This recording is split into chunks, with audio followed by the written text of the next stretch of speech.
Pozdravljeni. Vsako leto 3,5 milijona Evropejk in Evropejcev zboli za rakom. Letno 3,5 milijona družin prejme to novico. In letno 1,3 milijona Evropejk ali Evropejcev umre zaradi raka. Število diagnoz pa iz leta v leto narašča. Za marsikoga so to nepredstavljive številke, ampak vsi poznamo nekoga oziroma verjetno kar več njih, ki so zboleli za rakom. V zadnjem letu smo se soočili z izjemnim zdravstvenim izzivom, COVID-19. Zdelo se je, da vse druge zdravstvene težave ne obstajajo ali da so bile nekako zamrznjene, zaustavljene. Ampak vendar se rak ni ustavil. COVID-19 je bil le še dodatno breme v težkem boju bolnikov in njihovih družin. Poleg tega jim je povzročil še vsaj dve bremeni: tesnobo in negotovost.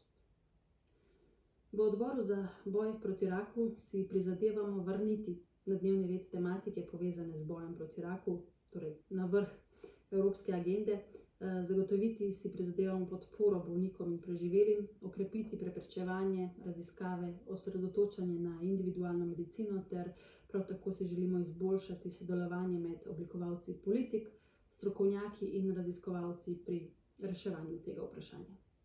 Preventiva je izredno pomembna, testi, raziskave in zgodnja diagnoza lahko rešijo življenja in dostop do teh bi moral biti omogočen vsem, ne glede na njihov socialni status ali kraj rojstva.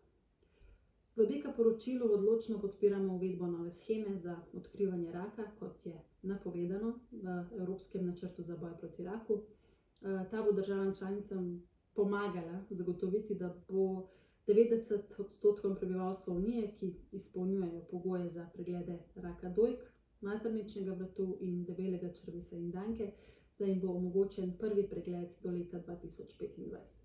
Obstoječe neenakosti med državami članicami Unije in tudi znotraj držav samih so se le še povečale. Meni se zdi porazno dejstvo, da poštna številka rojstnega kraja še vedno določa dostop do zgodnjega preprečevanja in zdravljenja te bolezni. In to je ena izmed res ključnih stvari, ki jo bomo poskušali spremeniti. In zato zahtevamo Evropski register rakavih neenakosti. Želimo si močnejši evropski trg zdravil, da bi zagotovili enak dostop do zdravljenja, da bi zmanjšali pomanjkanje zdravil, da bi premagali problem visokih cen inovativnih zdravil in da bi izboljšali zdravljenje raka pri odraslih in pri otrocih. Pandemija nas je tudi marsikaj naučila. Ukrepiti moramo naše zdravstvene sisteme in sprejeti boljše politike, da bomo bolj pripravljeni na morebiten pojav nove krize, pa naj si bo finančna ali zdravstvena. Nikoli se ne bom nehala boriti za bolnike in njihove družine, zato ker prvič vem, koliko ta bolezen lahko vzame, in drugič, ker je to najmanj, kar lahko kot oblikovalka politik in odločevalka storim. Oblikovanje odbora za boj proti raku v Evropskem parlamentu ter načrt za premagovanje raka sta bila korak v pravo smer. Izgubljenega časa se ne da povrniti, predvsem v tem boju, kjer resnično šteje vsak dan. Pravo delo pa se začne zdaj.